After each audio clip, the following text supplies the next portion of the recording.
Hi, welcome to Film Nerds. I'm your host, James, and welcome to the podcast where we talk movies.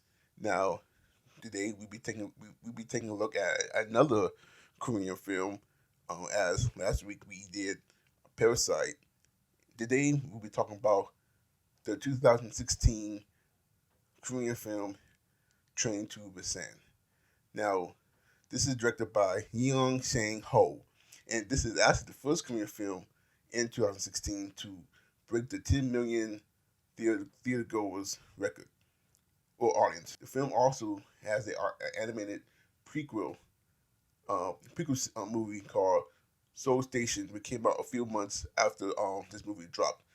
It's a movie I haven't seen yet, but it's on my list. The movie is pretty much focuses on a fund manager who is a workaholic and is at the moment separated from his wife, but is taking has custody over the little daughter. The next day is actually her birthday, and you see him coming home with a present, a Wii, which she already has, which points out the fact that he doesn't pay him a lot of attention to his daughter. But so for her birthday, she actually wants to go visit her mom in Busan, and being since he's busy with work as a workaholic, is usually he asks if she can wait till next week when he has more time, but she refuses. So he's forced to take her by train because he doesn't want her to ride a train by herself. There's riots breaks out throughout the city, which is then revealed these riots were actually zombies.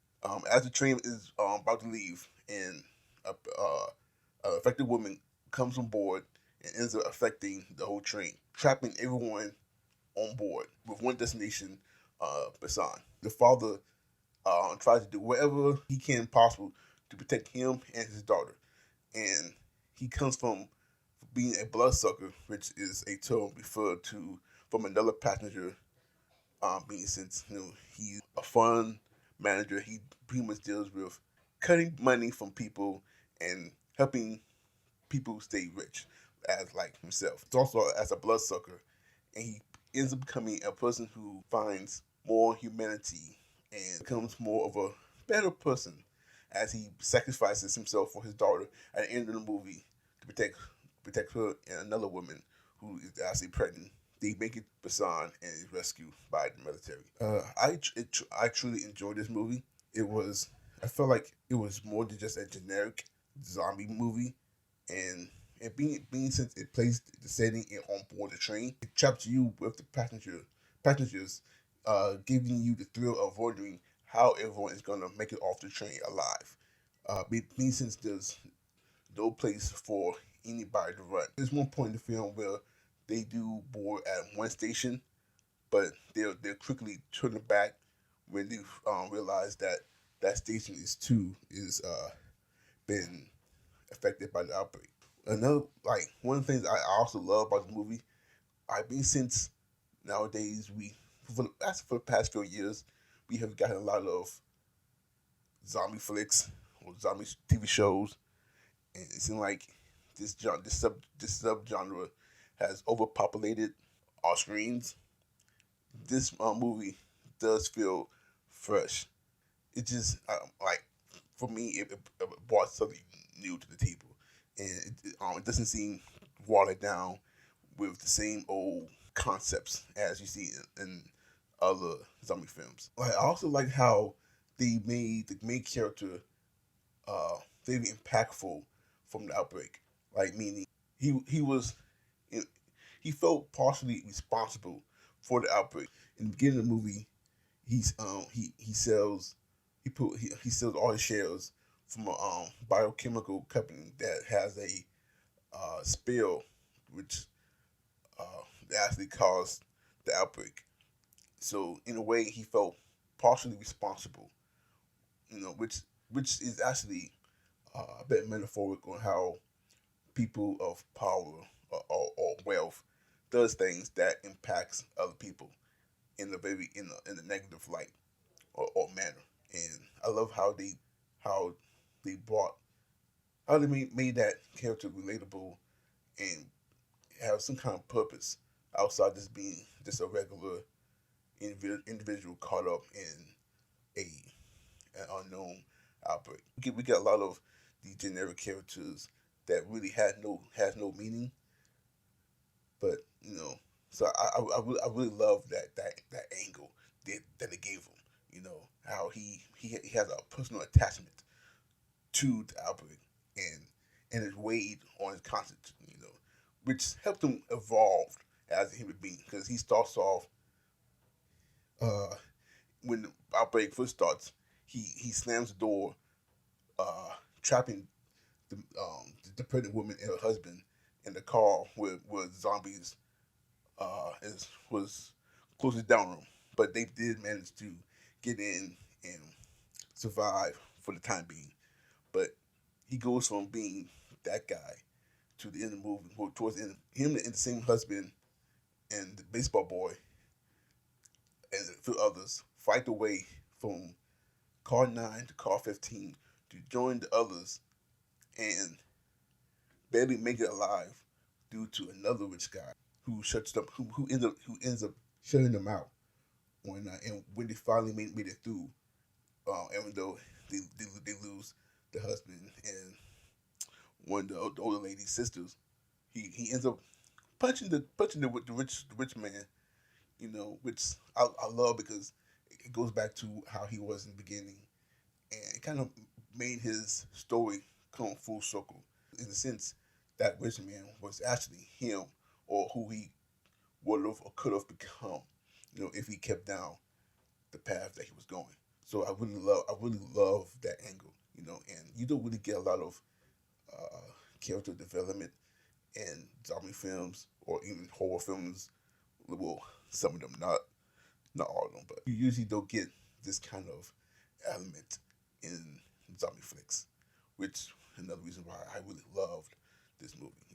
I did read that there was one negative comment that this guy called it Snowpiercer with zombies, which the movie which Snowpiercer, which I talked about last podcast on the on the Parasite podcast, is directed by Bong Joon Ho, whatnot, which is a pretty good movie. So to compare this with Snowpiercer with zombies, to me, is actually a good thing.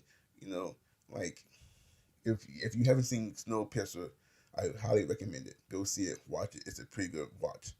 You know, and for don't compare this movie with that, to me, it's like why not? It's both are pretty good movies.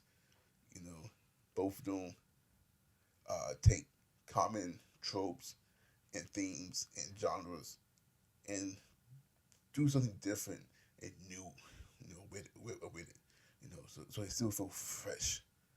Uh, but one thing I did love about another thing I love about this movie, that I love the performances. All the performances felt, especially the little girl, felt spot on, whatnot. And the scene where she watches her father sacrificing himself, she really nails that scene. She breaks down like that little girl acted her heart out. But I feel like everybody did a pretty good job.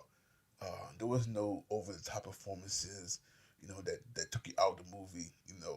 Everyone, even though a lot of the characters tend to fall into common uh, tropes towards the end of the movie, everybody, all the characters still felt kind of relatable, understandable. Uh, None of the actors really did anything to take you away or out of the movie. I feel like everybody, did a pretty good, job keeping the movie grounded. And I love how the movie made you hold on and grabs and fall in love with some of the characters, especially the husband of the pregnant woman.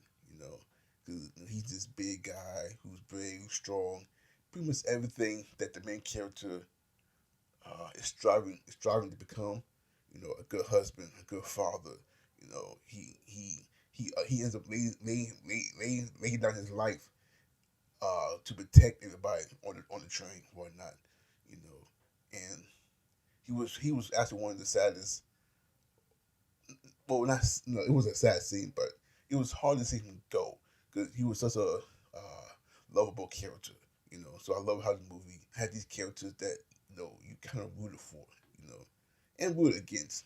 You see in the rich guy who was kind of the villain, where he was doing things to only protect himself. He was selfless to the core.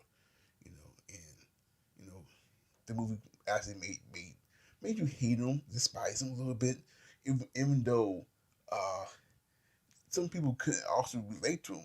Because in situations such as this, like it's actually common and normal to have self preservation.